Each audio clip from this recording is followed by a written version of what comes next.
এজিদি সৈন্যদের কলিজা স্পর্শ করল না। তারা বিষাক্ত তীর নিক্ষেপ করলো। ইমাম হোসাইনের উঁচু করে ধরা বাচ্চার বুকের ভিতর থেকে বিষাক্ত তীর প্রবেশ করে বেরিয়ে গেল অপর প্রান্ত থেকে। রক্ত ফিনকি দিয়ে বেরিয়ে এলো। ইমাম হোসাইন দুই হাতে আজলা ভরে সেই রক্ত চেহারায় মাখতে লাগলেন আর বললেন, কলিজার টুকরো সন্তান, সালেহ আলাইহিস সালামের উটনির রক্তের চাইতে তোমার রক্ত পবিত্র। হযরত সালেহ আলাইহিস সালামের চাইতে রাসূলুল্লাহর মর্যাদা অনেক বেশি, তুমি তার আওলাদ। বাচ্চাকে কোলে করে নিয়ে স্ত্রীর কাছে গিয়ে বললেন, স্ত্রী, এই নাও তোমার বাচ্চা, ঠান্ডা হয়ে গেছে, এমন পানি পান করেছে কিয়ামত পর্যন্ত পানি পানি বলে তোমারে আর বিরক্ত করবে না। ইমাম হোসেন লড়াই করলেন ময়দানে, বহু সংখ্যক সৈন্য হতাহত করে ফোরাতের কুল উন্মুক্ত করে ঘোড়ার পৃষ্ঠ থেকে নেমে এক আজদা পানি তুলেছেন, পানি পান করবেন। মুখের কাছে যখন আকণ্ঠ তৃষ্ণার্ত পিপাসার্ত হোসাইন মুখের কাছে পানি নিয়েছেন, হঠাৎ ভেসে উঠল মনের পর্দায়, একটু আগে আমার কলিজার টুকরা সন্তান এই পানির অভাবে চলে গেল। 40 জন মানুষ বিদায় হলো, এক ফোঁটা পানি দিতে পারলাম না, এই পানি আমি কেমনে খাই? হাতের থেকে পানি পড়ে গেল।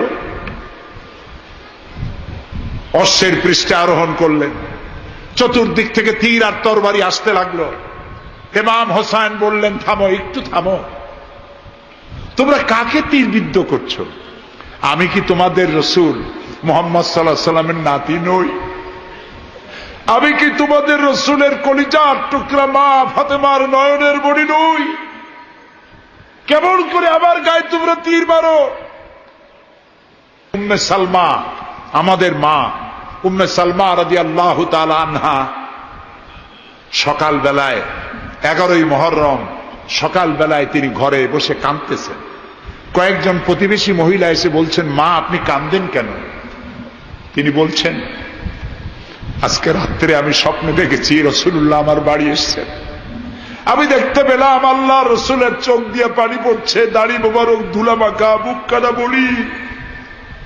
আমি জিজ্ঞেস করলাম, ইয়া রাসূলুল্লাহ, আপনি কাঁদেন কেন? মুখখানা মলিন কেন? দাড়ি মোবারকে ধুলাবালি কেন? রাসূলুল্লাহ বললেন, উম্মে সালমা, তুমি জানো না আমি এইমাত্র কারবালা থেকে এসেছি। আমি দেখে এলাম আমার কলিজার টুকরা হুসাইনের শির মোবারক তার দেহ থেকে বিচ্ছিন্ন করে ঘোড়ার পদতলি, ঘোড়া দিয়ে পদদলিত করা হয়েছে তার দেহ মোবারক।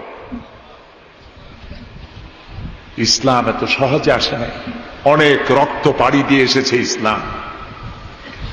হযরতে হোসাইনের মস্তক মুবারক এজিদি সৈন্যরা একটা প্লেটে করে নিয়ে কুফার গভর্নর ইবনে জিয়াদের সামনে রেখেছে। ইবনে জিয়াদ চেয়ারে বসা, সিংহাসনে বসা, ইমাম হোসাইনের মস্তক মুবারক তার পায়ের কাছে রেখেছে।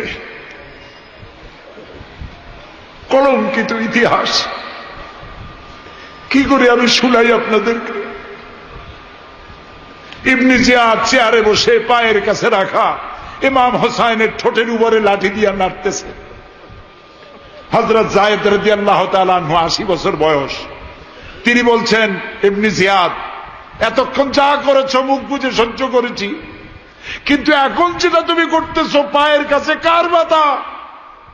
তুমি যে ঠোঁটের উপরে লাঠি দিয়ে নাড়তেছো, আমি যায়েদ, আমি দেখেছি রাসূলুল্লাহ 1000 বার এই মুখের উপরে চুমা খেয়েছেন। তোমার বেয়াদবি বন্ধ করো।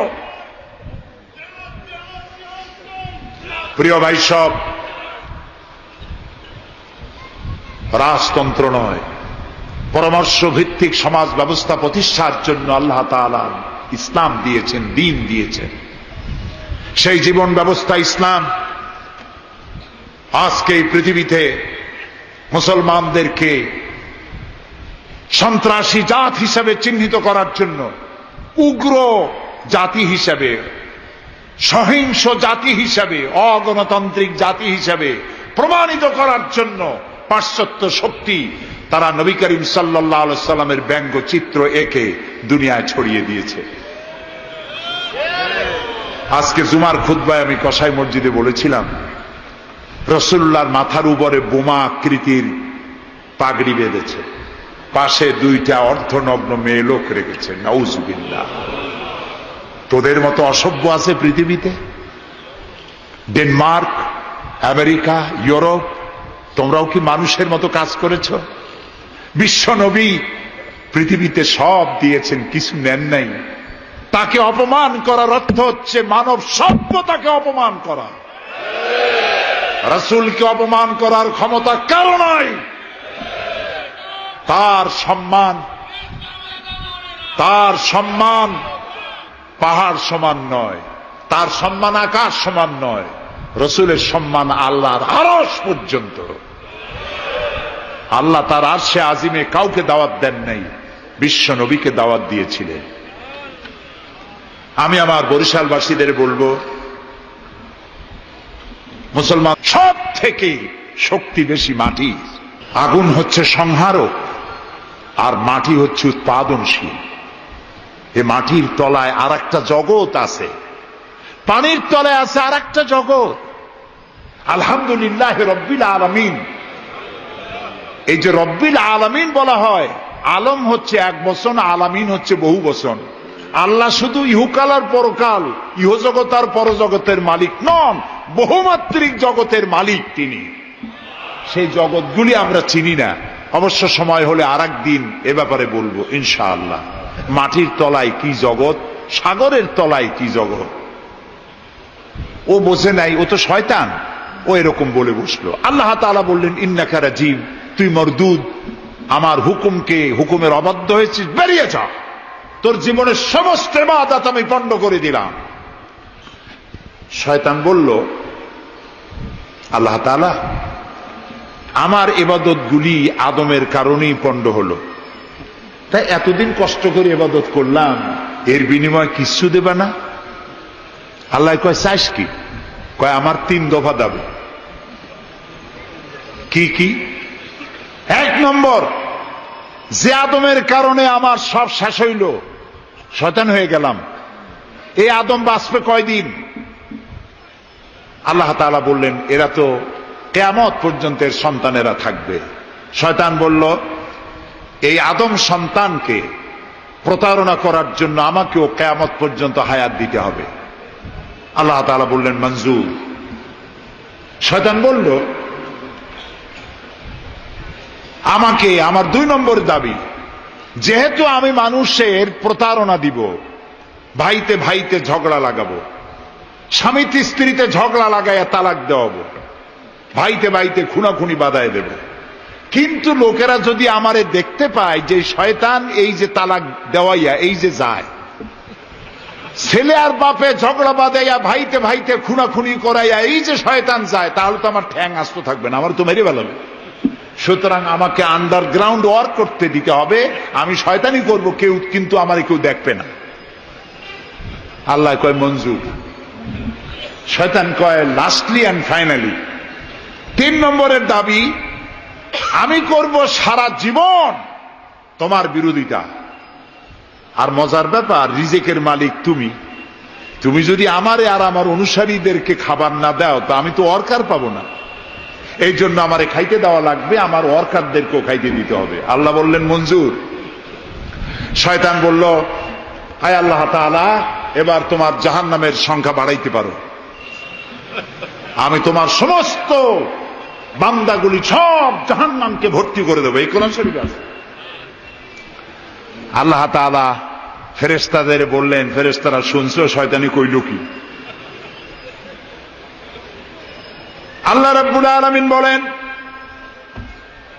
আমার ফেরেশতারা, আমার আদম সন্তানের, আমার বান্দারা যদি একটি শয়তানের প্রতারণায় পড়ে একটি যদি গুনার কাজ করার নিয়ত করে, কাজটা করে নাই, শুধু নিয়ত করেছে, ইচ্ছা করেছে, আমলনামায় কোনো গুনাহ লেখবা না। গুনাহটা যখন করে ফেলবে, একটি গুনার বদলে শুধু একটাই গুনাহ লিখবে। আর যদি আমার বান্দা যদি একটি পুণ্য কাজের নেক কাজ করার নিয়ত করে কাজটা করে নাই, শুধু নিয়তের জন্য একটা নেকি লিখে দিবা। নেকির কাজটি যখন সম্পাদন করবে তখন একের উপরে 10টা গ্রেস মার্ক লাগাইয়া দিবা। সুবহানাল্লাহ। আমি এইভাবে করে আমার বান্দাদেরকে মাফ করে দেব। সুবহানাল্লাহ। শয়তান মানুষকে ওয়াসওয়াসা দেয়, আর আল্লাহ যা বানায় তার উল্টা বানায়। আল্লাহ বানাইলো জাকাত, শয়তান বানাইলো কি কন্তবুদ্ধি করে? সুদে আর জাকাতে পার্থক্য কি? সুদ হচ্ছে ধনীদের গরিবদের কাছ থেকে নাও, ধনীদের দাও, আর জাকাত হচ্ছে ধনীদের কাছ থেকে নাও, সব গরিবদেরকে বন্টন করে দাও। সুবহানাল্লাহ। এর নাম জাকাত। আর এই কাজটি করার দায়িত্ব আল্লাহ দিলেন সরকারকে। সূরা হজ আল্লাহ রাব্বুল আলামিন বলেন, আল্লাযীনা ইম্মাক্কান্নাহুম ফিল আরদ আকামুস সালাত ওয়া আতাউজ যাকাত ওয়া আমারু বিল মা'রুফি ওয়া নাহাউ আনিল মুনকার ওয়ালিল্লাহি আকিবাতুল উমুর। আমি যদি মোমেন বান্দার ক্ষমতা দেই, তারা 4 দফা কাজ করবে। কয় দফা বলেন? 1 নম্বরে মোমেনেরা ক্ষমতায় গিয়ে নামাজ প্রতিষ্ঠা করবে। 1 নম্বর কাজ নামাজ প্রতিষ্ঠা করবে। ক্ষমতায় গিয়ে তারা অর্ডার করবে, বেলা 1টার সময় সমস্ত কোর্ট কাছারি আদালত শিক্ষা প্রতিষ্ঠান কল কারখানা সব বন্ধ হবে আধা ঘন্টার জন্য। জোহরের নামাজ আর দুপুরের খানার বিরতি। নামাজ শেষ, আবার কাজ করতে আসো। নামাজ বাধ্যতামূলক। নামাজ যদি বাধ্যতামূলক হয় তাহলে তার সুফল কি? তার সুফল হলো, এসপি যদি বাধ্যতামূলক ভাবে নামাজ হয়, আর এসপি যদি মসজিদের ইমামতি করে দারোগাদের নিয়ে, অফিসারদের নিয়ে, দারোগা যদি ওসি যদি থানায় পুলিশদের নিয়ে তার ইমামতিতে নামাজ হয়, এমপি যদি তার এলাকার অফিসার দিয়ে নিয়ে ইমামতি করে নামাজে, মন্ত্রী যদি তার এলাকার লোক নিয়ে অফিসারদের নিয়ে সচিবালয় ইমামতি করে, এই মন্ত্রী, এই এমপি, এই ওসি, এই এসপি এদেরকে পিটাইয়াও ঘুষ খাওয়ান যাবে? যাবে না। যে বিশ্ববিদ্যালয়ের ভাইস চ্যান্সেলর নামাজ বাধ্যতামূলক হওয়ার কারণে মসজিদের ইমামতি করবেন, শিক্ষক শিক্ষয়িত্রী ছাত্র ছাত্রী 5 ওয়াক্ত নামাজ যে বিশ্ববিদ্যালয় জামাতে আদায় করবে, ওরা কি মাস্তান, গুন্ডা, সাদাবাজ হবে? হতে পারে না। এই জন্য সরকারের প্রথম দায়িত্ব হবে, কে বলতেছেন? কার কথা শোনাইতেছি? প্রথম দায়িত্ব হচ্ছে নামাজ প্রতিষ্ঠা করো। 2 নম্বরে যাকাত আদায় করো। 2 নম্বরে কি? যাকাত আদায় করো। এই যাকাত গভর্নমেন্ট আদায় করবে। আল্লাহর কায়দাটা কি দেখেন, এর মধ্যে সিগনিফিকেন্স কি? গভর্নমেন্ট আদায় করবে কেন? আমরা দিলে হবে না কেন? আমরা দিলেও হবে যদি ইসলামী সরকার না থাকে। ইসলামী সরকার হলে, অর্থাৎ আল্লাহর বিধান কায়েম হলে যাকাত কালেকশন করবে গভর্নমেন্ট। এখানে একটা সাইকোলজিক্যাল ব্যাপার আছে। আমি যদি অধ্যক্ষ রশিদ খান সাহেবের কাছে আমি বলি যে আমি গরিব মানুষ, আমার কিছু সাহায্য করেন, উনি যদি আমাকে সাহায্য দেন যাকাত থেকে, অথবা কোনো দয়া করে কিছু পয়সা দেন, চিরটা কাল ওনাকে দেখলে পরে আমার মাথাটা একটু নত হয়ে যেতে পারে। আল্লাহ চান না তার কোন বান্দার মাথা আর একটা গোলামের সামনে নত হোক। সেই জন্য আল্লাহ চান সরকারের কাছ থেকে নাও, তোমার মাথা উঁচু থাকুক। সুবহানাল্লাহ কইতে ইচ্ছা করে না? এ মাথার অনেক দাম। যেখানে সেখানে সেজদা দিয়েন না। পীর বুজুর্গ দেখলেই পায়ের উপরে পড়ে যায়েন না। কদম বসি করতে ইচ্ছা করে করেন, আমি বাধা দেব না, কিন্তু মাথাটা নিচু করেন না। মাথাটা আল্লাহ ছাড়া কারো সামনে নত হতে পারে না। এই মাথার অনেক দাম। আপনার বডি চেনাই যাবে না যদি মাথা না থাকে। আপনার মা অথবা স্ত্রী ছাড়া মস্তকবিহীন বডি চেনা কঠিন। এটা বডির আইডেন্টিটি।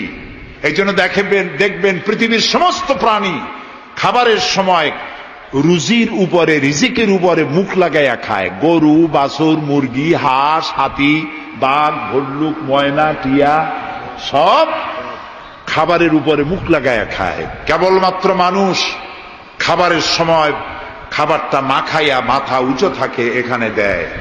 আল্লাহ চান রিজিকের সামনে আমার বান্দার মাথা নত হবে না, মাথা নত হবে তো রাজ্জাকের সামনে নত হবে, রিজিকের সামনে নয়। সুতরাং গভর্নমেন্টের কাছ থেকে নাও, তাহলে তোমার মর্যাদা ঠিক থাকবে, কোনো ব্যক্তির কাছ থেকে নয়। গভর্নমেন্ট কালেকশন করবে, গভর্নমেন্ট বিতরণ করবে। এরপরে দারিদ্র বিমোচন ইসলামের সব থেকে বড় প্রোগ্রাম, দারিদ্র বিমোচন করা। কারণ কি? কারণ হলো আমার রাসূল বলেছেন, কাদাল ফাকরু আইয়াকুনা কুফরা। দারিদ্র মানুষকে কুফরির মধ্যে ঠেলে দেয়। তার নামাজ রোজা থাকে না, আল্লাহ রসুল থাকে না। দরিদ্রের ধর্ম একখানা রুটি, সে তখন পূর্ণিমার চাঁদকে রুটির মতো দেখে। আছেন একটা কবিতা এরকম, পূর্ণিমার চাঁদ যেন ঝলসানো রুটি, তখন তার ধর্ম হয়ে যায় এটা। এই জন্য রসুল্লাহ বলেছেন, কাদাল ফাকরু আইয়াকুনা কুফরা। রসুল্লাহর একটা ব্যাংক ছিল, সেই ব্যাংকের নাম ছিল বাইতুল মাল। এ বাইতুল মাল ব্যাংক যেদিন তিনি এর ইনগুরাল সেশন, উদ্বোধনী দিন, আমাদের ব্যাংকগুলি উদ্বোধন করার সময় কত শামিয়ানা, গেট, তোরণ ইত্যাদি করা হয়। রাসূলুল্লাহর ব্যাংক উদ্বোধন করা হলো মসজিদে নববীর ভিতরে, খেজুর গাছের খুঁটি আর খেজুর গাছ, উটের পশম, খেজুর গাছের পাতার মাটি, এই দিয়া ছাদ। উপরে যদি বৃষ্টি হয় আধা ঘন্টা, নিচে বৃষ্টি পড়ে 1.5 ঘন্টা, পাতার ট্যাপট্যাপানি। এরকম একটা মসজিদের ভেতরে বসে রাসূলুল্লাহ ব্যাংক উদ্বোধন করলেন আর বললেন, বুখারীর হাদিস, মান তারাকা দায়নান আও দিয়ান ফাআলাইয়া। আমার রাষ্ট্রের ভিতরে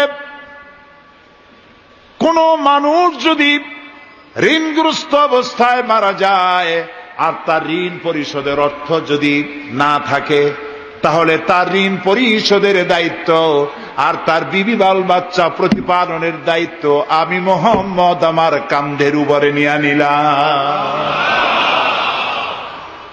দারিদ্র বিমোচনের জন্য নবী করিম সাল্লাল্লাহু আলাইহি ওয়াসাল্লাম মানুষকে কাজ দিয়েছেন, ভিক্ষা কম দিয়েছেন।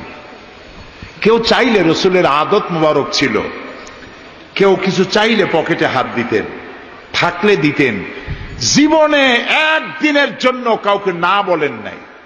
বলেছেন কিছু নাই, বলতেন আজকে দিতে পারলাম না, তুমি আবার এসো, দেব না, এরকম কথা জীবনে একবারও বলেন নাই। সুবহানাল্লাহ। শুধু দিয়েছেন, কিছু নেন নাই। আল্লাহ, সারা জীবন মানুষের কষ্ট বুকের উপরে ধারণ করেছেন, কাউকে কষ্ট দেননি। ক্ষুধার্ত মানুষের দুয়ারে দুয়ারে গেছেন, নিজে ক্ষুধায় কষ্ট করেছেন। হযরত আবু বকর ওমর মসজিদে নববীর ভেতরে বসে অসময় বসে আছেন। রাসূলুল্লাহ দিনের বেলায় জিজ্ঞেস করলেন, তোমরা এই অসময় এখানে কেন? তারা বললেন, আমরা ক্ষুধার্ত, 2-3 দিন কিছু খাই না। রাসূলুল্লাহ বললেন, আমারও তো একই অবস্থা, চলো। 3 জন বেরিয়ে গেলেন। মসজিদে নববীর পাশেই ছিল হযরত আবু আইয়ুব আনসারী রাদিয়াল্লাহু তাআলা আনহুর বাড়ি। আমি 1973 সনে স্বাধীন বাংলাদেশের প্রথম হজ আমি করেছিলাম। 4733 টাকা ছিল বিমানের ভাড়া। তখন মসজিদে নববীর পাশেই ছিল আবু আইয়ুব আনসারী রাদিয়াল্লাহু তাআলা আনহুর বাড়ি। সেই বাড়িতে গেলাম, ওইখানে একটা বাক্সের ভিতরে, একটা গ্লাসের বাক্সের ভিতরে ছিল রসুলের ব্যবহার করা তরবারি, তীর আর ধনুক। আমি বহুত চেষ্টা করছিলাম গ্লাসটা উঠাবার জন্য, কারণ এটা সেই তরবারি, সেই তীর, সেই ধনুক যেখানে আমার রসুলের হাতের পরশ লেগেছিল। যদি ধরতে পারতাম প্রাণ ভরে একটা চুমা দিতাম। এই বাড়িতে গিয়ে রাসূলুল্লাহ উপস্থিত হলেন। আবু আইয়ুব আনসারী 3 জন মেহমান, এর থেকে শ্রেষ্ঠ মেহমান আছে? স্ত্রীকে বললেন, তাড়াতাড়ি একটা ছাগল জবাহ করো, রুটি বানাও। তিনি চলে গেলেন বাগানে, বাগান থেকে কিছু খোরমা আনলেন। হাদিস শোনাচ্ছি, গল্প নয়। কিছু খোরমা এনে রসুলের সামনে রাখলেন। রাসূলুল্লাহ বললেন, এর মধ্যে কাঁচা পাকা আধা পাকা 3 পদের খাজুর, আমি কোনটা খাবো? হযরত আবু আইয়ুব বলেন, 3 প্রকারের খেজুরে আপনি হাত দিবেন, কারণ আপনার হাত যে প্রকারের খেজুরের গায়ে লাগবে আমার বাগানে আল্লাহ রাব্বুল আলামিন সেই খেজুরে বরকত দিয়া দিবেন। কিছুক্ষণ পরে রান্না হয়ে গেল, রাসূলের সামনে গোশত আসলো, রুটি আসলো। আল্লাহর নবী খাবারের শুরুতে 2-1টা রুটি আর 2-3টা গোশত টুকরা রুটি দিয়া পেঁচায়া হযরতে আবু আইয়ুব আনসারীর হাতে দিয়া দিলেন। বললেন, আবু আইয়ুব, এই রুটি আর গোশত টুকরা নিয়ে যাও, আমার কলিজার টুকরা মা ফাতেমা গত 3 দিন হলো কিছু খায় নাই।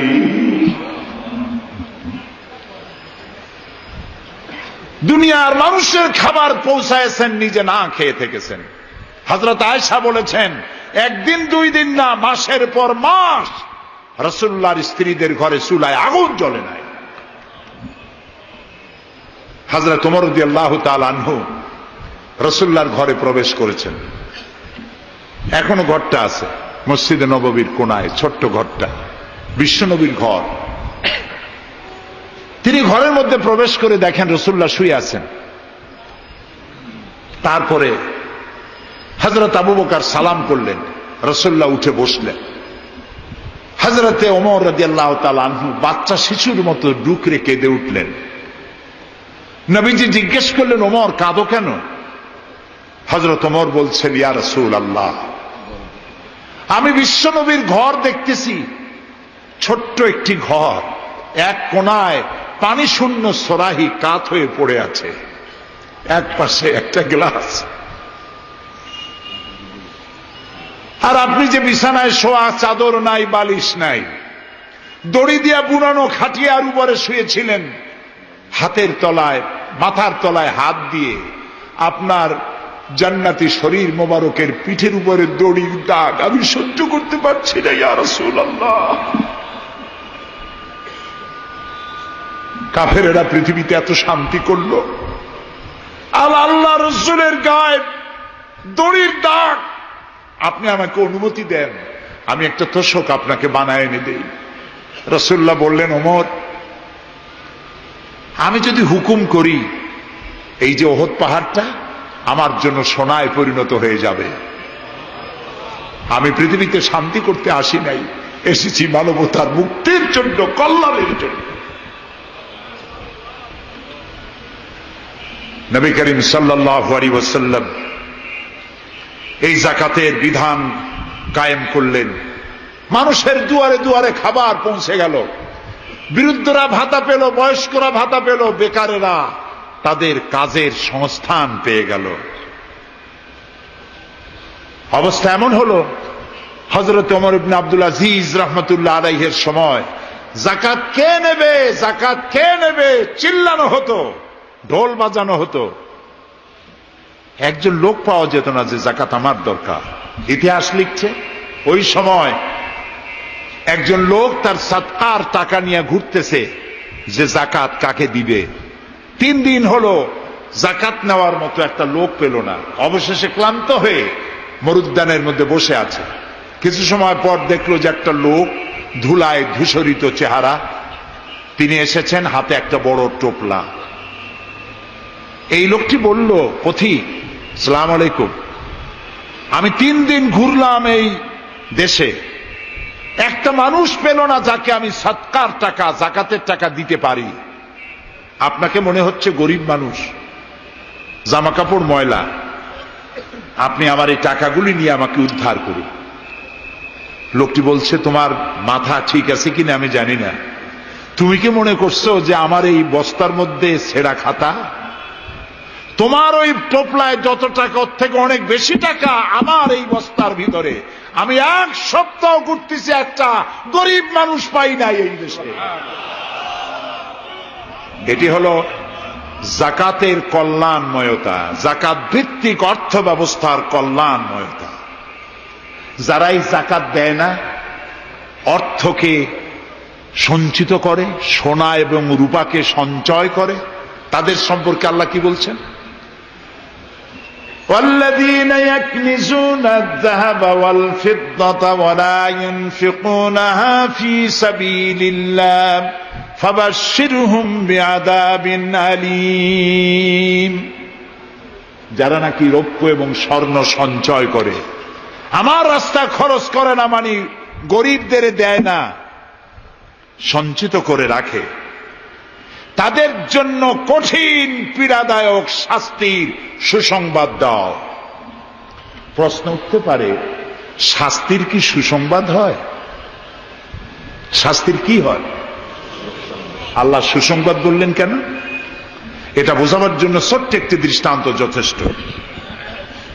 মা যদি ছেলেকে কন্ট্রোল করতে না পারে, দারুণ দুষ্ট, মা তখন বলে, দাঁড়া, তোর বাপ আসুক, আমি তারে নালিশ করব, এমন পিটটি দেবে, তখন মজা টের পাবে। পিটাইলে কি মজা লাগে? তাহলে মজা বললো কেন? শাস্তির তীব্রতা বোঝাবার জন্য মজা শব্দ ব্যবহার করা হয়। এটা কোরআনে কারিমের বাগধারা। আল্লাহ তাআলা বলছেন, তীব্র শাস্তির সুসংবাদ দাও। স্বর্ণ আর রৌপ্য জমা করে রেখেছো, জাকাত দাওনি। বহু মহিলার অসংখ্য সোনার রূপা আছে, জাকাত দেন না। কবে কালে ভদ্র একটা বিয়ে আসবে, সেই বিবাহে সজ্জিত হয়ে যাবেন, সারা বছরে জাকাত দিলেন না, এতগুলি সোনা আটকায় রাখলেন কেন? আল্লাহ চান না টাকা পয়সা পুঞ্জীভূত হয়ে থাকুক। কোরআন শুধু নামাজ রোজা নয়, দেখুন না আল্লাহ কি বলছেন। আল্লাহ বলছেন, কায়লা ইয়াকুনা দুলাতাম বাইনাল আগনিয়াই মিনকুম। আল্লাহ বলছেন, তোমাদের কিছু সংখ্যক ধনীদের মধ্যে তোমাদের সম্পদগুলি পুঞ্জীভূত হয়ে যাক, এটা আমি চাই না। এটা যাকাত, ফিতরা, সাদকা, এককালীন দানের মাধ্যমে গোটা জাতির মধ্যে পৌঁছে যাক, তাহলে মানুষের উপকার হবে। সুতরাং 7.5 তোলা নিচ পর্যন্ত জাকাত আপনার না দিলে চলবে। যখন 7.5 তোলা হবে, তখনই জাকাত শুরু হবে। যত বেশি হয়, গোড়া থেকে শুরু করে। ইয়াসআলুনাকা মাযা ইউনফিকুন। হে রাসূল, আপনাকে প্রশ্ন করা হয় যে কি খরচ করব। আল্লাহ তাআলা বলছেন, কুলিল আফওয়া, বলুন প্রয়োজনের অতিরিক্ত জিনিস আল্লাহর রাস্তায় খরচ করে দাও। আমরা প্রয়োজনের অতিরিক্তটা ব্যাংকে জমা রাখি। আল্লাহ বলেন খরচ করো। যত খরচ করবে আল্লাহ তত বাড়াই দিবেন। দেখেন না আল্লাহ বাড়ায় কেমনে? আল্লাহরে বিশ্বাস করেন যে আল্লাহ যে বাড়াইতে পারেন, এটাকে বিশ্বাস করেন? এটি তো ইমানের প্রশ্ন। কেউ যদি জবাব দিতে ব্যর্থ হন, তাহলে তো কুলক্ষণ। আল্লাহ কি সম্পদ কমানো আর বাড়ানোর মালিক কে? ইয়ামহাকুহুল্লাহুর রিবা ওয়া ইউরবিস সাদাকাত। আল্লাহ তাআলা বলছেন, আমি সুদকে ধ্বংস করি আর সাদকাকে বৃদ্ধি করি। হালালে বরকত হয়, হারামে বরকত হয় না। আজ গোটা পৃথিবীতে, শুধু বাংলাদেশে নয়, গোটা বিশ্বে ওয়ার্ল্ড ব্যাংকের দৃষ্টিতে ইসলামী ব্যাংক পৃথিবীতে সব থেকে সফল ব্যাংক। আলহামদুলিল্লাহ। তাও আলহামদুলিল্লাহ কব না কেন? কারণ হালালে বরকত হয়, হারামে বরকত হবে না। আচ্ছা, কুত্তায় বাচ্চা দেয় কয়টা কন্ত? ওর তো ফ্যামিলি প্ল্যানিং নাই, জনমের মতো হয়। এই কুত্তাগুলি যদি সব বাঁচত, তাহলে বরিশাল দিয়ে হাঁটতে পারতেন? কুত্তার জ্বালায় হাঁটতেই পারতেন না। গরুতে, গাভীতে বাছুর দেয় কয়টা বছরে? একটা, মাত্র একটা। আর মুসলমানেরা গরু যা জন্মের খাওয়া খায়, তারপরেও কুত্তা বেশি না গরু বেশি? এই কারণে, যেহেতু গরু হালাল তাই গরুতে বরকত, কুত্তা হারাম তাই বরকত নাই। ইসলামী ব্যাংক শুধু ব্যাংকিং সেক্টরেই কাজ করে না, জাতির কল্যাণমূলক বহু সংখ্যক কাজ তারা করে থাকে। ইসলামী ব্যাংক হাসপাতাল, ইসলামী ব্যাংকের জন্য কলেজ, ইসলামী ব্যাংক দিয়ে যখন ডিজাস্টার হয়, দুর্ভিক্ষ হয়, যখন বন্যা হয়, জলোচ্ছ্বাস হয়, লক্ষ কোটি কোটি টাকা তারা দুহাতে বিতরণ করে। অফি আমওয়ালিহিম হাক্কুল লিসাইলি ওয়াল মাহরুম। আল্লাহ তাআলা বলছেন, তোমার সম্পদের ভিতরে গরিবদের অধিকার আছে। গরিব তোমার করুণার পাত্র নয়। যাকাত দিয়ে আসো তার বাড়ি যায়। তবে শাড়ি আর লুঙ্গি দেওয়া কোনো অর্থবহ কাজ নয়। কি দিবেন? রাসূলুল্লাহর কাছ থেকে শিখুন। ওই যে একজন আসলো, ভিক্ষা চাইলো, বলল তোমার কি কিছু নাই? বলল আছে। কি আছে কন্ত? মাশাআল্লাহ, জানি সবাই, কিন্তু আমল করি না। দুনিয়ায় যত ভালো কথা সব বলা হয়ে গেছে, বাকি আছে শুধু পালন করা। রাসূলুল্লাহ তাকে বললেন কম্বল আনো। বিক্রি করে কিনলেন কি? কুড়াল। রাসূলুল্লাহ তার নিজের পবিত্র হাত দিয়ে কুড়ালে হাতল লাগায় দিলেন, বললেন যাও জঙ্গলে কাঠ কাটো, বাজারে বিক্রি করো, ভিক্ষা কোনোদিন আর করবা না। 1 বছর পর, হাদিস শুনুন, 1 বছর পর ওই ভিক্ষুক এসে বলছেন আসসালামু আলাইকা ইয়া রাসূলুল্লাহ, হুজুর আপনি আমাকে চিনেছেন? আমি সেই ভিক্ষুক যে ভিক্ষা নিতে এসেছিলাম, আপনি আমাকে ভিক্ষা না দিয়ে কুড়াল দিছিলেন। কুড়াল দিয়া কাঠ কাটিয়া বাজারে বিক্রি করে আমার কাছে এখন যাকাত দেওয়ার মতো অর্থ জমা হয়ে গেছে। এটার নাম ইসলাম। শুধু নামাজ রোজা জিকির আজগারের জন্য শুধু নয়, নামাজ রোজা জিকির আজগার তো করব, কিন্তু আমার মানুষকে দারিদ্র বিমোচন করতে হবে। সুতরাং যাকাতের টাকা দিয়ে একটা শিক্ষিত বেকার যুবককে একটা কম্পিউটার কিনে দেন, একটা বিধবা মহিলাকে একটা সেলাই মেশিন কিনে দেন, তার সতীত্ব সে বাঁচাতে পারবে। ক্ষুধার জ্বালায় মানুষ যখন অসহনীয় পর্যায়ে চলে যায়, তখন সে দেহ ব্যবসার মতো নিকৃষ্ট পর্যায়েও চলে যায়। এজন্য ধনীরা দায়ী হবে আল্লাহর কাছে। কচু গাছ কাটতে কাটতেই মানুষ খুন করে। একটা এতিম বাচ্চা ক্ষুধার জ্বালায় ঘুরতেছে, ওই বাচ্চাটি আপনি তাকে একটু আদর করেন, ওরে আপনি একটা চীনাবাদামের বাক্স কিনে দেন 50 টাকা 100 টাকা দিয়া, কিছু চীনাবাদামের পুঁজি দেন, একটা পানের খিলি বানাইয়া বিক্রি করার পুঁজি দেন, কয়েকটা বুট পলিশের কালি আর ব্রাশ কিনে দেন, সে রাস্তায় বসে জুতা পালিশ করবে, ছেলেটি পকেট মারা থেকে চুরি করা থেকে বেঁচে যাবে, সমাজ সংস্কার হবে, সমাজ অপরাধ মুক্ত হবে, সমাজ থেকে দারিদ্র বিমোচন হবে। আলহামদুলিল্লাহ বলে। আপনি কি জানেন এই যে গাছগুলি লাগালে পরে কত সওয়াব হয়, এবং দারিদ্র বিমোচনের জন্য গাছের কি বিশাল ভূমিকা। রাসূলুল্লাহ বলেছেন হাদিস, তোমার কাছে যদি এমন খবর আসে যে কিয়ামত হচ্ছে, আর তখন যদি তোমার কাছে কোনো গাছের চারা থাকে, কিয়ামত হচ্ছে, গাছের চারাটি কিয়ামত আসার পূর্বেই গাছের চারাটি লাগিয়ে যাও, কিয়ামতের দিন সদকায়ে জারিয়ার সওয়াব পেয়ে যাবে। একটি গাছ যদি কেউ লাগায়, ওই গাছে যত পাখি বসবে, ফল হবে, মানুষে খাবে, আশ্রয় নেবে মানুষেরা, কিয়ামত পর্যন্ত সদকায়ে জারিয়ার সওয়াব মানুষ কবরে বসে বসে পেতে থাকবে। সব জায়গায় সওয়াব আর সওয়াব জানি না, খালি মনে করি ইল্লাল্লাহ ইল্লাল্লাহ বলতে পারলেই সওয়াব। আর খালি ইল্লাল্লাহ বলবেন বা কেন? যারা এই ধরনের জিকির করেন, আমার মনে দারুণ প্রশ্ন, জবাব খুঁজে পাই নাই। আল্লাহর কলেমাকে খণ্ডিত করে জিকির করার পারমিশন কোন হাদিস দিয়েছে? কে দিয়েছে এই পারমিশন? লা ইলাহা ইল্লাল্লাহ, এটা হলো পূর্ণাঙ্গ কালেমা, কমপ্লিট হচ্ছে মুহাম্মদুর রাসূলুল্লাহ। আফজালুজ যিকর লা ইলাহা ইল্লাল্লাহ। কতক্ষণ লা ইলাহা ইল্লাল্লাহ, কতক্ষণ ইল্লাল্লাহ ইল্লাল্লাহ ইল্লাল্লাহ। এর অর্থ কি? আল্লাহ ছাড়া, আল্লাহ ছাড়া, আল্লাহ ছাড়া। আল্লাহ ছাড়া কি?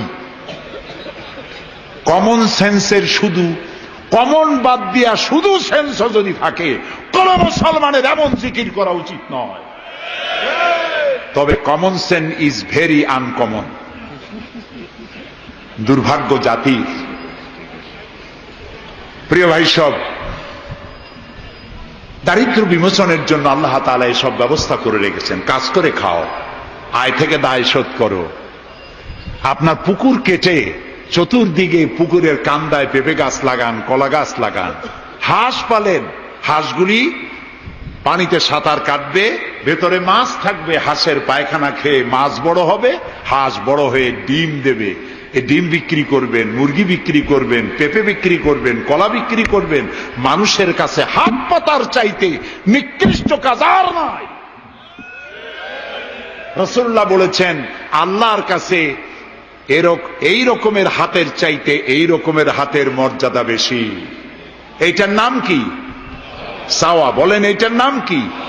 এইটার নাম আল্লাহর কাছে এইটার কোনো দাম নাই, কোনো দাম নাই। আল্লাহর কাছে দাম এইটা। এই জন্য যারা শ্রমিকদের সম্পর্কে আমার রাসূল বলেছেন আল কাসিবু হাবিবুল্লাহ, যারা সহজে উপার্জন করে খায় ওরা আল্লাহর বন্ধু। আপনারা শ্রমিক না, সেই জন্য সুবহানাল্লাহ কইতে পারলেন না। আলহামদুলিল্লাহ বলে রাসূলুল্লাহর হাদিস শোনাচ্ছি, আমি গাজী কালু চম্পাবতীর পুঁথি শোনাচ্ছি না। আল কাসিবু হাবিবুল্লাহ, যে ব্যক্তি সহজে উপার্জন করে খায় সে আল্লাহর বন্ধু। এখন যদি কোন রিকশাওয়ালা, কুলি মজুর, ঠেলাওয়ালা যদি মনে করে আল্লাহর বন্ধু যখন হইছি নামাজ রোজা দিয়ে আর করবো কি, এটি কিন্তু ঠিক নয়। আল্লাহর বন্ধু হওয়ার জন্য নামাজ রোজা অত্যন্ত জরুরি। আর আপনি যে কষ্ট করে খাচ্ছেন, আপনার পয়সা হালাল। যে ব্যক্তি রিকশা চালায়, 2.5 মণে বস্তা মাথায় করে স্টিমারে উঠায়, ওর চাইতে হালাল পয়সা কারো নাই। মাথার ঘাম পায়ে ফেলে উপার্জন করছে। আপনি জানেন না যে দালানে যারা আছে খুব শান্তিতে নাই। বাইরের থেকে দেখে ভেতরের অবস্থাটা বোঝা যায় না। গুলশান, বনানী, আভিজাত্যপূর্ণ এলাকার বিশাল বিশাল বাড়ি দেখে আপনার চোখ ধাঁধা লেগে যেতে পারে খুব শান্তির নিলয়। না, শান্তি নাই। বাড়ির মালিক, বহু টাকার মালিক, রাত্রির বেলায় ঘুম হয় না। কোন ফাঁক দিয়া জানলার পাশ দিয়ে গুলি এসে বুক ঝাঁঝরা করে দেয়, ঘুম নাই। জনমের মতো অসুখ হইছে, প্রত্যেক দিন সোনার চাউল দিয়ে ভাত খাইতে পারে, কিন্তু ডাক্তার তার রুজি কন্ট্রোল করে দিয়েছে। পাঙ্গাসের পেটি, খাসির চর্বি খাইতে পারবেন না, ভাত কম খাবেন। সকালবেলায় ডিমের পুষ, দুপুর বেলায় 1 স্লাইস টুস, সন্ধ্যাবেলায় ফলের জুস, খাওয়া শেষ। কিন্তু তুমি মিয়া রিকশাওয়ালা, ঠেলাওয়ালা, কুলি মজুর, সারাদিন কাজ করে পোলাও চাউল কিনতে পারো নাই, মোটা চাউল কিনেছো, খেসারির ডাল কিনেছো। এটু কিনে বাড়িতে বউ রান্না করেছে। আমি চোখে দেখা কথা বলি, আল্লাহ তাআলা এই বয়সে কম দেখান নাই। কমলাপুর রেল স্টেশনের বস্তি দেখেছি, অনেক বস্তি এলাকায় গিয়েছি। স্বামী বসে খাচ্ছে, ঘরমাক্ত রিক্সা চালায় আসছে, 2.5 মণে বস্তা টানে আনছে। স্ত্রী খাবার তুলে দিচ্ছে, আরেকটু খাও, খুব কষ্ট করেছো, আরেকটু খাও। ওর ঘরে ফ্যান নাই, কাপড়ের আঁচল দিয়ে স্বামীর কপাল মুছে দিচ্ছে, আরেকটু খাও, এত কষ্ট করো তুমি। ওর ঘরে ফোমের বিছানা নাই, চটের মতো শক্ত বিছানা, বালিশ নাই, ইটের মতো শক্ত, চাপ কাপড়ের একটু কভার দাও। এরকম একটা বালিশের উপরে সারাদিনের শ্রান্তি আর ক্লান্তি নিয়ে আর ঘুমায় গেছে, কোন ওষুধ খাওয়া লাগে নাই। এমন ঘুম আসছে, ওর নাকের গর্জনে ট্রাকের ইঞ্জিন ফেল। শান্তি কি বড় লোক হলে হয়? শান্তি দেওয়ার মালিক আল্লাহ। শান্তি দেওয়ার মালিক কে? আল্লাহ তাআলা। এই জন্যে এই শান্তি আসবে যদি সঠিকভাবে, সুষ্ঠুভাবে আল্লাহ পাকের দেওয়া এই বিধানগুলি আমরা যদি সমাজে কায়েম করতে পারি, তাহলেই এটি সম্ভব। আমার দেশে এখন যদি যাকাতের টাকা কালেকশন করা হয়, তাহলে আমরা একটা হিসাব করেছি। আমি একটা ব্যাংকের সাথে জড়িত আছি, আপনারা জানেন বোধহয়, ইসলামী ব্যাংক। এর জন্ম লগ্ন থেকে আমি আছি এর সাথে। সেই হিসেবে আমরা একটা জরিপ চালাইছি। বাংলাদেশে যদি এখন যাকাত যদি গভর্নমেন্ট কালেকশন করে, তাহলে একেবারে কম করে হলেও 6,000 কোটি টাকা যাকাত কালেকশন হতে পারে। 6,000 কোটি। আর ওয়াকফ এস্টেট আছে বাংলাদেশে লক্ষ লক্ষ একর জমিন, যা বিভিন্ন মোতাল্লি তারা সিন্দাবাদের দত্তের মতো ওয়াকফ সম্পত্তির উপরে চেপে বসে আছে। এই ওয়াকফ সম্পত্তি যদি উদ্ধার করা যায়, আর যাকাত আর ওশরের টাকা যদি গভর্নমেন্ট কালেকশন করতে পারে, বাংলাদেশের দারিদ্র বিমোচনের জন্য পৃথিবীর কারো কাছ থেকে একটি টাকাও নেওয়ার দরকার নাই। এই যে ৬,০০০ কোটি টাকার শূন্যতা ভ্যাকুয়াম সৃষ্টি হলো বাংলাদেশে, এই শূন্যতা পূরণের জন্য এগিয়ে এলো এনজিওরা এবং তারা সুদের বাণিজ্য শুরু করলো। ব্যাংক সুদ নেয় 15 or 17%, আর এনজিওরা নেয় 35 থেকে 40%। মারাত্মক সুদখোর। সমাজে কাবলিওয়ালাদের মতো সুদ চালু করে দিয়েছে। প্রিয় ভাই সব, বাংলাদেশ এটি সম্পদশালী দেশ। যারা বলে, আমি পার্লামেন্টে একবার বক্তৃতায় বলেছিলাম যে যারা বলে বাংলাদেশ গরিব, আমি তাদের সাথে একমত হতে পারি না। আমার দেশ সম্পদশালী দেশ, আলহামদুলিল্লাহ বলে। আমার দেশ, এ বাংলাদেশের আবাদযোগ্য জমির পরিমাণ 2,40,00,000 একর। আলহামদুলিল্লাহ বলবেন না? এখানে বনজ সম্পদ আছে 32,53,860 কিলোমিটার বর্গমিটার নিয়ে, বর্গমাইল জুড়ে। এখানে আল্লাহর হিকমতটা দেখেন। সুন্দরবন আমাদের থেকে দূরে না কাছে? বরিশাল, বরগুনা, বাগেরহাট, সাতক্ষীরা, এই এলাকায় সুন্দরবন কে বানাইছে? কোন গভর্নমেন্ট বানিয়েছে? কেন? আর অন্য জায়গায় বানানো হলো না কেন? উত্তরবঙ্গে বানাইলো না কেন? কারণ আমাদের বঙ্গোপসাগর হলো সাইক্লোন জোন। এখান থেকেই ঘূর্ণিঝড়ের উৎপত্তি হয়, সাইক্লোন জোন। 240, 80, 300 অথবা সহস্র মাইল স্পিডে বা 500 মাইল স্পিডে ঝোড়ো হওয়া প্রবাহিত হওয়ার জন্য ঘূর্ণিঝড় প্রস্তুতি দেয়। আবহাওয়া বার্তা দিয়ে তা শোনানো হয়। উপকূলীয় এলাকায় যদি আল্লাহ তাআলা সুন্দরবন তৈরি না করতেন, তাহলে সমুদ্রের ঘূর্ণিঝড়ের প্রথম ধাক্কায় কুয়াকাটা, পটুয়াখালী, বরগুনা, সাতক্ষীরা, পিরোজপুর, বাগেরহাট, বরিশাল প্রথম ধাক্কায় উড়ে চলে যেত। আল্লাহ তাআলা কি দয়া, সুন্দরবন বানাই দিয়ে প্রোটেক্টেড করেছেন। তাও আমরা সুবহানাল্লাহ বলবো না। এই সুন্দরবন রক্ষার জন্য গভর্নমেন্ট পাহারাদার লাগিয়েছে, কিন্তু পাহারাদারেরা নিজেরাই রক্ষকরা হইছে ভক্ষক, জন্মের খাওয়া খাইতেছে। আল্লাহ দেখলেন যে এরা তো এই ধরনের মানুষ খুব বেকায়দা, সেই জন্য আল্লাহ তাআলা নিজেও কিছু পাহারার ব্যবস্থা করলেন। সেই পাহারাদার কে? Royal Bengal tiger. যদি সামনে পড়েন 10 কোটি টাকা ঘুষ দেবেন, এ কথা শুনলেও আপনারে ছাড়বে না।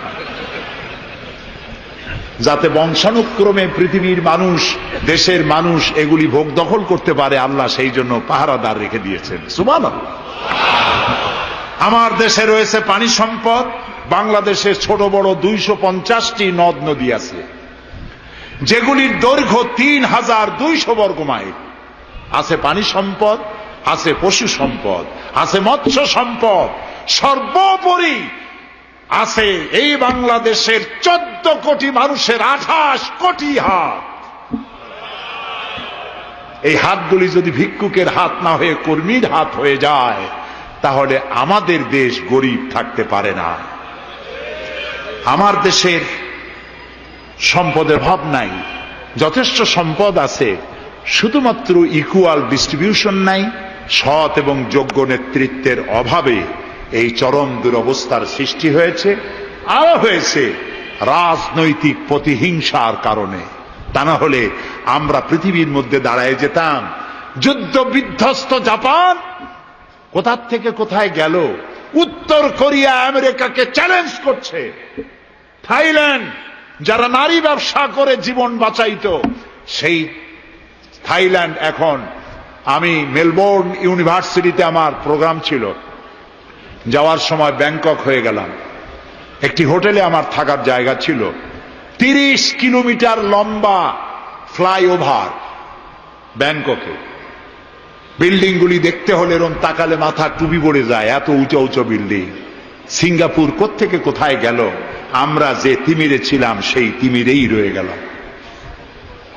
আমাদের বুঝতে হবে, আমার ইসলাম দারিদ্র্যের বিকাশের জন্য আসে নাই, দারিদ্র্য বিমোচনের জন্য এসেছে। সুন্দর একটি সমাজ বিনির্মাণের জন্য ইসলাম এসেছে, এবং তা গণতান্ত্রিক প্রক্রিয়ার মধ্য দিয়ে। নবী করিম সাল্লাল্লাহু আলাইহি সাল্লাম যদি বলতেন ইন্তেকালের সময় যে আমার মেয়ে নেতৃত্ব দিবে, আমার নাতি নেতৃত্ব দিবে, বলেন কার বাবার হিম্মত ছিল এটার প্রতিবাদ করার? তিনি কি তা করেছেন? না। ইন্তেকালের সময় জিজ্ঞাসিত হয়ে তিনি বললেন, আমার পরে তোমাদের মধ্যে যিনি বেশি যোগ্য, খোদাভীরু, আল্লাহকে ভয় করে, তেমন লোককে তোমরা নেতা নির্বাচিত করো। আবু বকর রাদিয়াল্লাহু তাআলা তাই বলেছেন, ওমর, ওসমান, আলী তাই বলেছেন। সুবহানাল্লাহ বলেন। ওয়া আমরুহুম শুরা বাইনাহুম, এটি হলো গণতন্ত্র। তোমরা তোমাদের পরামর্শ ভিত্তিতে তোমাদের রাষ্ট্র সমাজ পরিচালনা করো। সুবহানাল্লাহ বলেন। কে বলে কোরআন শুধুমাত্র একটি ধর্মগ্রন্থ, বেদ আর বাইবেলের মতো? নিশ্চয়ই নয়। কোরআন একটি পূর্ণাঙ্গ জীবন বিধান, যা মানুষের জীবনের কথা বলে। এ মাসটার নাম কি? আরবি মাসের নাম কি? মুহররম। এটি সেই মাস যে মাসে খেলাফতকে প্রতিষ্ঠার জন্য রসুলের কলিজার টুকরা নয়নের পুতুল ইমাম হোসাইন কারবালার ময়দানে শাহাদাত বরণ করেছিলেন, রাজতন্ত্রের বিরোধিতা করেছিলেন। হযরত ইমাম হোসাইন তিনি দেখতে পেলেন 680 খ্রিস্টাব্দে সিরিয়ার দামেস্কে এজিদ ক্ষমতা দখল করলো অগণতান্ত্রিক পদ্ধতিতে, এবং সরকারি মালের কোনো হিসাব নাই, অডিট নাই, স্বৈরাচারী কায়দায় তিনি ক্ষমতা দখল করে মদিনার আহলে বায়াত যারা মদিনার নেতৃবৃন্দকে তার আনুগত্য করার জন্য বাধ্য করলো। ইমাম হোসাইন যে মায়ের পেটে এসেছেন, যে পিতার পেটে জন্মে এসেছেন, যে নানার কোলে বড় হয়েছেন, তিনি কি এই দৃশ্য চোখে দেখতে পারেন? তিনি বললেন আমি কুফায় যাব। কুফার লোকেরা দাওয়াত দিল, তিনি কুফায় রওনা করবেন। মদিনার লোকেরা হাতে পায়ে ধরলো, কুফায় আপনি যাবেন না। তিনি বললেন আমি কোন ক্রমে এজিদের বশ্যতা স্বীকার করব না, আমি এর বিরোধিতা করবই। মাত্র 72 জন লোক নিয়ে তিনি কুফার দিকে অগ্রসর হলেন। এই 72 জনের মধ্যে 40 জন পুরুষ আর 32 জন নারী আর শিশু। তিনি যখন কারবালা প্রান্তরে পৌঁছে গেছেন, ইবনে জিয়াদ কুফার গভর্নর, তিনি বাধা দিলেন, বললেন আমার দরবারে হোসাইনকে হাজির করো। ইমাম হোসাইন বললেন যে ব্যক্তি আল্লাহর আখিরাতকে অস্বীকার করেছে, রাসূলকে অস্বীকার করেছে, আমি তার সামনে জীবন থাকতে যাব না। রাতারাতি ইয়াজিদ 6000 সৈন্য পাঠিয়ে দিল।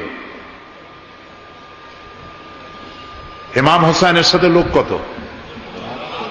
মাত্র 72। 6000 লোক কি যুদ্ধ করা লাগে 72-এর সাথে? শুধু যদি মার্চ করে পায়ের তলায় পিছে 72 জন শেষ হয়ে যাবে।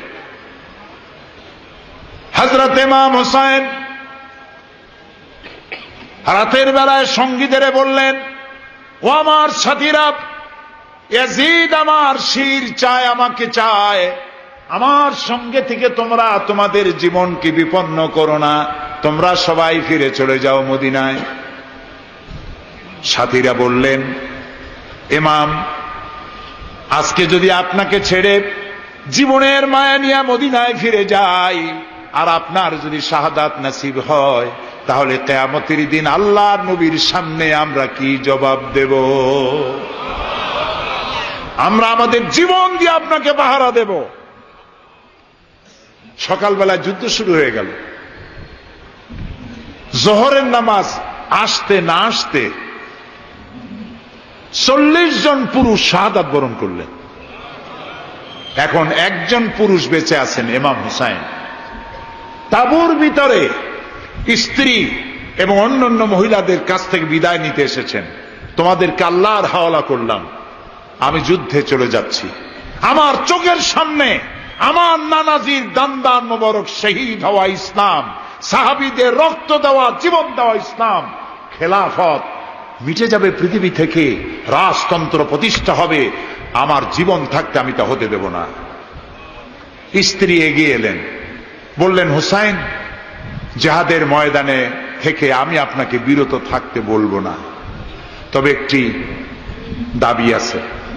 এই যে ছোট্ট দুগ্ধপোষ্য শিশু, গত কয়েকদিন হলো ঘরে খাবার নাই, পানি নাই, আমার বুকে দুধও নাই। এই ছোট্ট বাচ্চাটিকে একটু পানির ব্যবস্থা করুন। ইমাম হোসেন কলিজার টুকরা সন্তানকে দুই হাতে উঁচু করে এজিদি সৈন্যদের সামনে এসেছেন। এজিদি সৈন্যরা, আমার হাতের দিকে তাকাও, এটি রসুলের আওলাদ, আমার কলিজার টুকরা সন্তান। ফোরাতের অফুরন্ত পানি প্রবাহিত হচ্ছে, একটু ফোরাতের কুলটা ছেড়ে দাও, ওর একটু পানি পান করাই। আমার সাথে তোমাদের শত্রুতা থাকতে পারে, এই নিষ্পাপ বাচ্চার সাথে তো কোনো শত্রুতা থাকার কথা নয়। তার এই আবেগপূর্ণ কথা এজিদি সৈন্যদের কলিজা স্পর্শ করল না। তারা বিষাক্ত তীর নিক্ষেপ করলো। ইমাম হোসাইনের উঁচু করে ধরা বাচ্চার বুকের ভিতর থেকে বিষাক্ত তীর প্রবেশ করে বেরিয়ে গেল অপর প্রান্ত থেকে। রক্ত ফিনকি দিয়ে বেরিয়ে এলো। ইমাম হোসাইন দুই হাতে আজলা ভরে সেই রক্ত চেহারায় মাখতে লাগলেন আর বললেন, কলিজার টুকরা সন্তান, সালেহ আলাইহিস সালামের উটনির রক্তের চাইতে তোমার রক্ত পবিত্র। হযরত সালেহ আলাইহিস সালামের চাইতে রাসূলুল্লাহর মর্যাদা অনেক বেশি, তুমি তার আওলাদ। বাচ্চাকে কোলে করে নিয়ে স্ত্রীর কাছে গিয়ে বললেন, স্ত্রী, এই নাও তোমার বাচ্চা, ঠান্ডা হয়ে গেছে, এমন পানি পান করেছে কিয়ামত পর্যন্ত পানি পানি বলে তোমারে আর বিরক্ত করবে না। ইমাম হোসেন লড়াই করলেন ময়দানে, বহু সংখ্যক সৈন্য হতাহত করে ফোরাতের কুল উন্মুক্ত করে ঘোড়ার পৃষ্ঠ থেকে নেমে এক আজদা পানি তুলেছেন, পানি পান করবেন।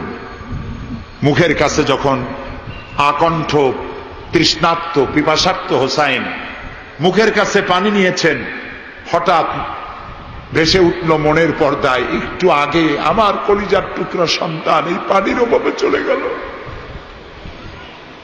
40 জন মানুষ বিদায় হলো, এক ফোঁটা পানি দিতে পারলাম না, এই পানি আমি কেমনে খাই? হাতের থেকে পানি পড়ে গেল। অশ্বের পৃষ্ঠে আরোহণ করলেন, চতুর্দিক থেকে তীর আর তরবারি আসতে লাগলো। ইমাম হোসেন বললেন, থামো, একটু থামো, তোমরা কাকে তীরবিদ্ধ করছো? আমি কি তোমাদের রসুল মুহাম্মদ সাল্লাল্লাহু আলাইহি সাল্লামের নাতি নই? আমি কি তোমাদের রসুলের কলিজার টুকরা মা ফাতেমার নয়নের মণি নই? কেমন করে আমার গায়ে তোমরা তীর মারো? উম্মে সালমা, আমাদের মা উম্মে সালমা রাদিয়াল্লাহু তাআলা আনহা, সকাল বেলায় 11ই মুহররম সকাল বেলায় তিনি ঘরে বসে কাঁদতেছেন। কয়েকজন প্রতিবেশী মহিলা এসে বলছেন, মা আপনি কাঁদেন কেন? তিনি বলছেন, আজকে রাত্রে আমি স্বপ্নে দেখেছি রাসূলুল্লাহ আমার বাড়ি এসেছেন। আমি দেখতে পেলাম আল্লাহ রসুলের চোখ দিয়ে পানি পড়ছে, দাড়ি মোবারক ধুলা মাখা, বুক কাটা বলি। আমি জিজ্ঞেস করলাম, ইয়া রাসূলুল্লাহ, আপনি কাঁদেন কেন? মুখখানা মলিন কেন? দাড়ি মুবারকে ধুলাবালি কেন? রাসূলুল্লাহ বললেন, উম্মে সালমা, তুমি জানো না আমি এইমাত্র কারবালা থেকে এসেছি। আমি দেখে এলাম আমার কলিজার টুকরা হুসাইনের শির মুবারক তার দেহ থেকে বিচ্ছিন্ন করে ঘোড়ার পদতলি, ঘোড়া দিয়ে পদদলিত করা হয়েছে তার দেহ মুবারক। ইসলাম এত সহজে আসে না, অনেক রক্ত পাড়ি দিয়ে এসেছে ইসলাম। হযরতে হোসাইনের মস্তক মুবারক এজিদি সৈন্যরা একটা প্লেটে করে নিয়ে কুফার গভর্নর ইবনে জিয়াদের সামনে রেখেছে। ইবনে জিয়াদ চেয়ারে বসা, সিংহাসনে বসা, ইমাম হোসাইনের মস্তক মুবারক তার পায়ের কাছে রেখেছে। কলঙ্কিত ইতিহাস, কি করে আমি শুনাই আপনাদেরকে? ইবনে জিয়াদ চেয়ারে বসে পায়ের কাছে রাখা ইমাম হোসাইনের ঠোঁটের উপরে লাঠি দিয়ে নাড়তেছে। হযরত যায়েদ রাদিয়াল্লাহু তাআলা আনহু 80 বছর বয়স, তিনি বলছেন, ইবনে জিয়াদ, এতক্ষণ যা করেছো মুখ বুজে সহ্য করেছি, কিন্তু এখন যেটা তুমি করতেছো পায়ের কাছে কার ব্যথা? তুমি যে ঠোঁটের উপরে লাঠি দিয়া নাড়তেছো, আমি যায়েদ আমি দেখেছি রাসূলুল্লাহ 1000 বার এই মুখের উপরে চুমা খেয়েছেন। তোমার বেয়াদবি বন্ধ করো। প্রিয় ভাই, সব রাজতন্ত্র নয়, পরামর্শ ভিত্তিক সমাজ ব্যবস্থা প্রতিষ্ঠার জন্য আল্লাহ তাআলা ইসলাম দিয়েছেন, দ্বীন দিয়েছেন। সেই জীবন ব্যবস্থা ইসলাম আজকে এই পৃথিবীতে মুসলমানদেরকে সন্ত্রাসী জাত হিসেবে চিহ্নিত করার জন্য, উগ্র জাতি হিসেবে, সহিংস জাতি হিসেবে, অগণতান্ত্রিক জাতি হিসেবে প্রমাণিত করার জন্য পাশ্চাত্য শক্তি তারা নবী করিম সাল্লাল্লাহু আলাইহি সাল্লামের ব্যঙ্গচিত্র এঁকে দুনিয়ায় ছড়িয়ে দিয়েছে। আজকে জুমার খুতবায় আমি কসাই মসজিদে বলেছিলাম, রাসূলুল্লাহর মাথার উপরে বোমা আকৃতির পাগড়ি বেঁধেছে, পাশে 2টা অর্ধনগ্ন মেয়ে লোক রেখেছে। নাউজুবিল্লাহ। তোদের মতো অসভ্য আছে পৃথিবীতে?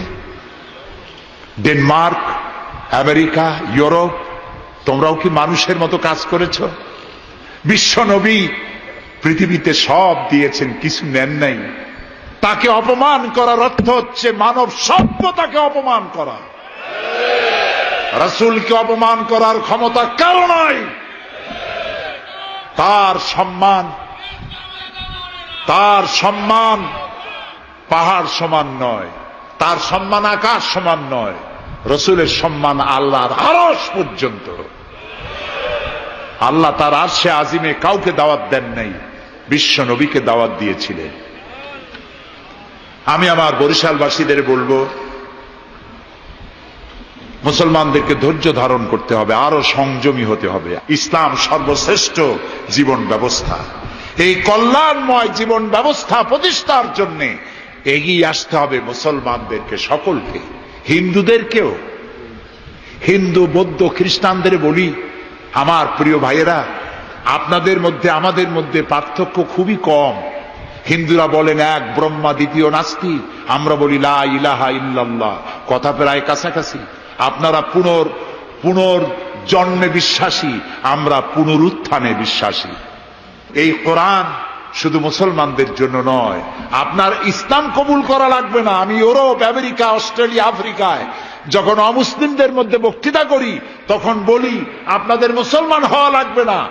যে ধর্মে আছে সে ধর্মে থেকেই যদি কোরআন বর্ণিত আইন যদি মানেন, আপনি শান্তি পাবেন দুনিয়ায়, শান্তি পাবেন আখিরাতে। পরকালেও শান্তি পাবেন কিনা আল্লাহ ভালো জানেন, তবে দুনিয়ার শান্তি তো পাবেনই। কোরআনের আইন সকলের জন্য প্রযোজ্য। ইসলামের ব্যাখ্যা দিচ্ছিলাম, ইন্নাদ-দীনা ইনদাল্লাহিল ইসলাম। ইসলামের চাইতে কল্যাণময় জীবন ব্যবস্থা পৃথিবীতে আর নাই। বলেন সুবহানাল্লাহ। মা বোনদেরকে বলবো, আসুন ইসলামকে জানি, ইসলামকে বুঝি, ইসলামের সাথে নিজেদেরকে সম্পৃক্ত করি। এটি শুধুমাত্র নামাজ, রোজা, হজ, যাকাতের ধর্ম নয়। নামাজ, রোজা, হজ, যাকাত সহ অর্থনীতি, সমাজনীতি, রাষ্ট্রনীতি সবকিছুর সমন্বয় একটা জীবনের স্কিম, একটি পরিকল্পনা যা দিয়েছেন আল্লাহ তাআলা। সুবহানাল্লাহ। আমাদের দেশে ইসলাম এসেছে বড় বড় আলেম আর বড় বড় আল্লাহর ওলিদের মাধ্যমে ইসলাম এসেছে। হযরত খানজাহান আলী রহমতুল্লাহ আলাইহির কবর আছে না? কোথায়? বাগেরহাটে। খালি কুমির দেখেন না, ইতিহাস দেখেন। তিনি এসে, মানুষের খাবার পানি ছিল না, বড় বড় দিঘি কেটেছেন। এই ছিল তাদের কাজ। দিঘি কেটেছেন, পুকুর করেছেন, রাস্তা করেছেন, মসজিদ করেছেন। হযরত শাহজালাল রহমতুল্লাহ আলাইহি গৌর গোবিন্দের বিরুদ্ধে যুদ্ধ করা লাগে নাই, শুধু আযান দিয়েছেন আর তাদের মূর্তিগুলির কম্পন শুরু হলো। গৌর গোবিন্দ দৌড়াইয়া পলাইয়াও কুল পায় নাই, বিনা যুদ্ধেই দখল হয়ে গেছে সিলেট। সুবহানাল্লাহ। রব্বানা যালামনা আনফুসানা ওয়া ইন লাম তাগফির লানা ওয়া তারহামনা লানাকুনান্না মিনাল খাসিরিন। রব্বানা যালামনা আনফুসানা وَإِن لَّمْ تَغْفِرْ لَنَا وَتَرْحَمْنَا لَنَكُونَنَّ مِنَ الْخَاسِرِينَ। হায় আল্লাহ তাআলা, হাজার হাজার মুসলমান নরনারী দীর্ঘক্ষণ ধরে তোমার কোরআন শুনেছি, হাদিস শুনেছি, আর শেষ পর্যায়ে এসে ভিক্ষুকের মতো, কাঙ্গালের মতো গুনার বোঝা মাথায় নিয়ে তোমার দরবারে হাত তুলেছি। দয়া করে মেহেরবানি করে আমাদের জিন্দেগীর সমস্ত গুনাহ খাতাকে মাফ করে দাও।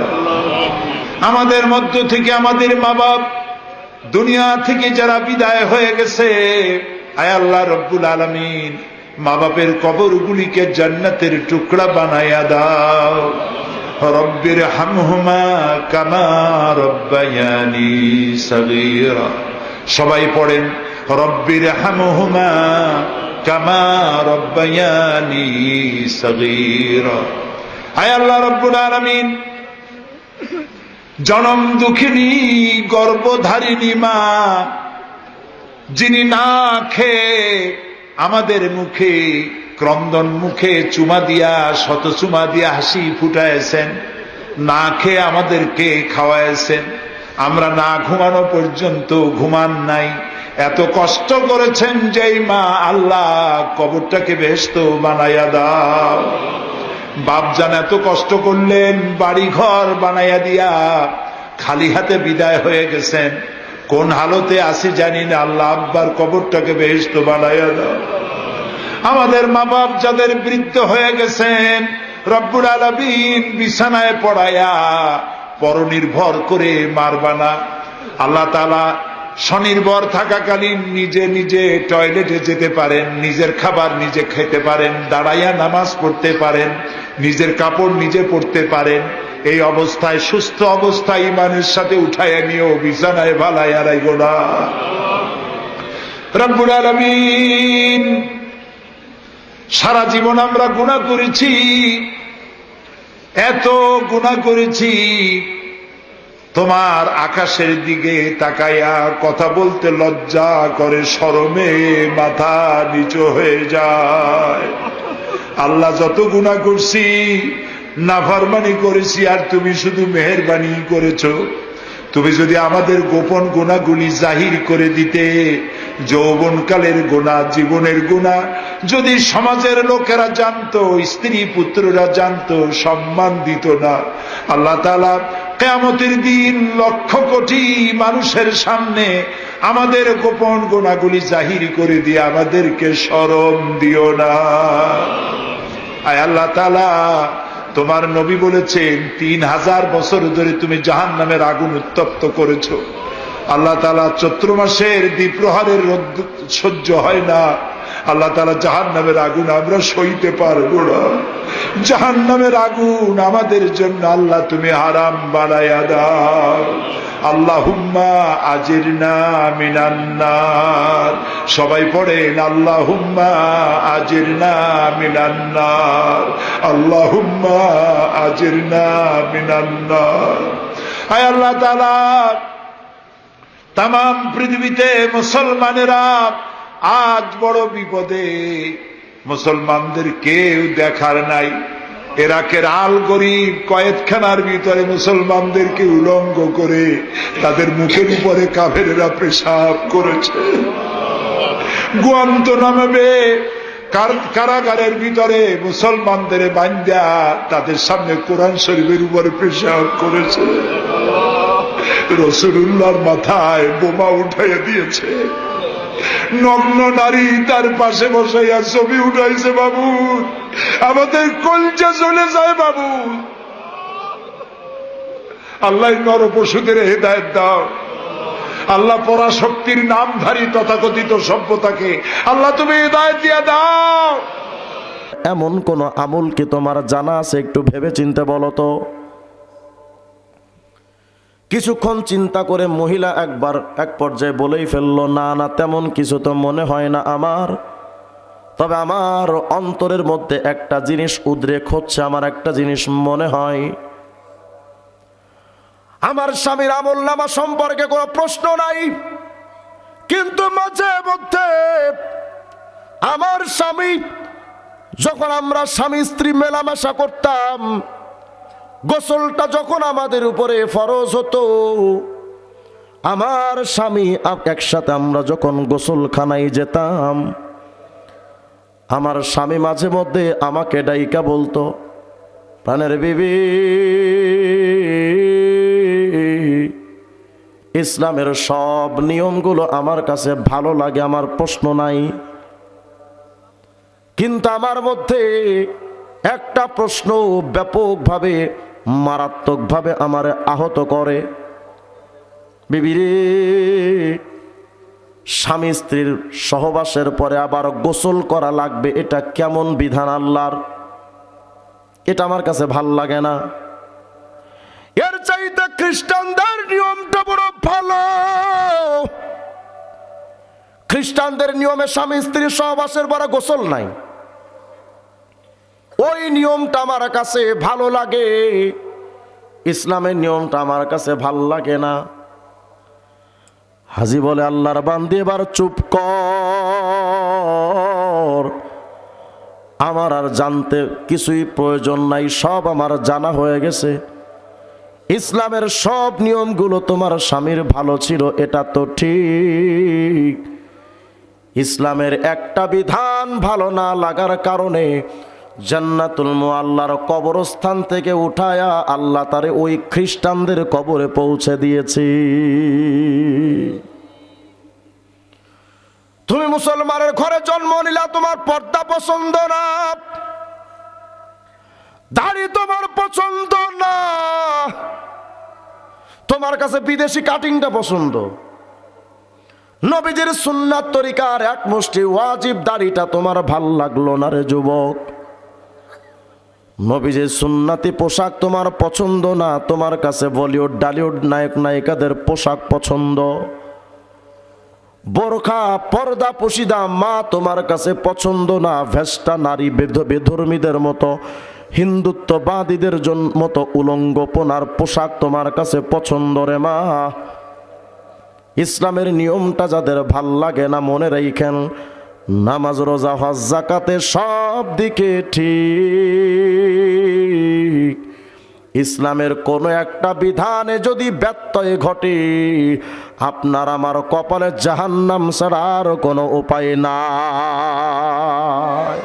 এজন্য আল্লাহ বলেছেন, উদখুলু ফিস সিলমি কাফা, ইসলামের মধ্যে পরিপূর্ণভাবে ঢোকো, একটা বিধানেও প্রশ্ন করা যাবে না, আমরা আল্লাহর গোলাম। মানা যাবে তো ইনশাআল্লাহ? দাড়িটা আর কাইটেন না, টুপিটা আর ফালায়েন না, এবার একটু সুন্নতি লেবাসটা ধরেন। আল্লাহ তাআলা যেন আমাদের সকলকে কথাগুলোর প্রতি আমল করার তৌফিক দান করেন। কিছু বলবে? দুরূদ শরীফ পড়ি, আল্লাহুম্মা সাল্লি আলা মুহাম্মাদ ওয়া আলা আলি মুহাম্মাদ কামা সাল্লাইতা আলা ইব্রাহিম ওয়া আলা আলি ইব্রাহিম ইন্নাকা হামিদুম মাজিদ। আল্লাহুম্মা বারিক আলা মুহাম্মাদ ওয়া আলা আলি মুহাম্মাদ কামা বারাকতা আলা ইব্রাহিম ওয়া আলা আলি ইব্রাহিম ইন্নাকা হামিদুম মাজিদ। সবাই সবার জন্য